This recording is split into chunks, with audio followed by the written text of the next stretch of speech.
नमस्कार मु निकिता आपण को स्वागत करुच्ची ओडिया छुंकर नुआ एक रेसिपी को वीडियोटी को शेष पर्यंत देखंतु आपण मानको निश्चित ही रेसिपीटी भल लागिवो।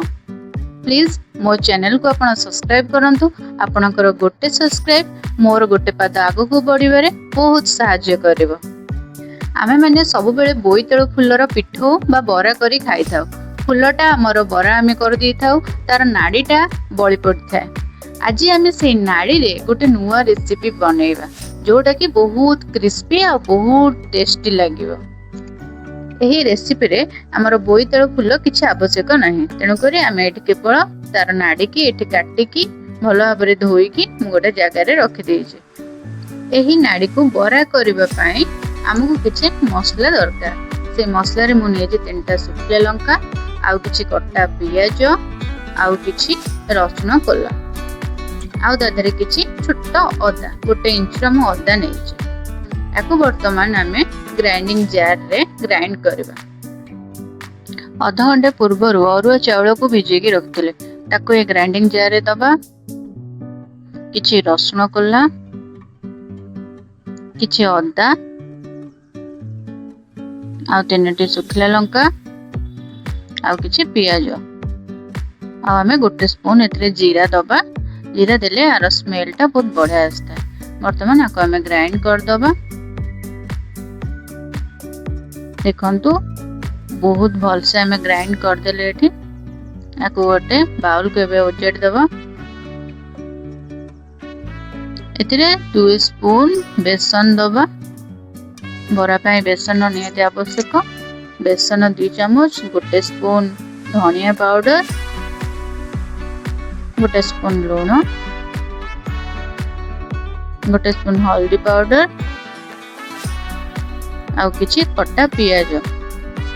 वर्तमान ए सब एथिरे पके सल्ला परे आपा में भलो भाबरे गोळै दबा। जेमति बेसन से बैटर धियारे मिसी जिवो, आमे भलो भाबरे को गोळै दबा। गोळै सल्ला परे आमे काटी की रखितिबा बोईताळु फुलर नाड़ी को एथिरे पकेबा।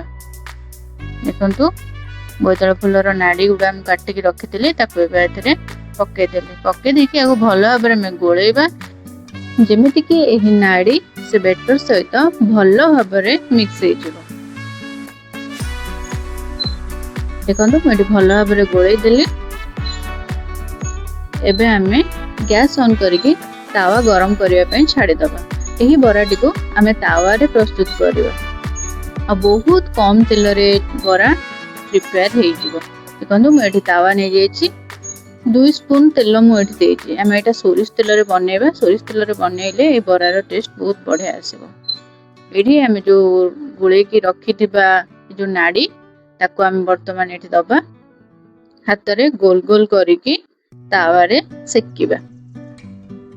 देखंतु एमती छोट छोट हाथ रे एमती गोल गोल करिकी ताको तावा ऊपर एमती थापिबा।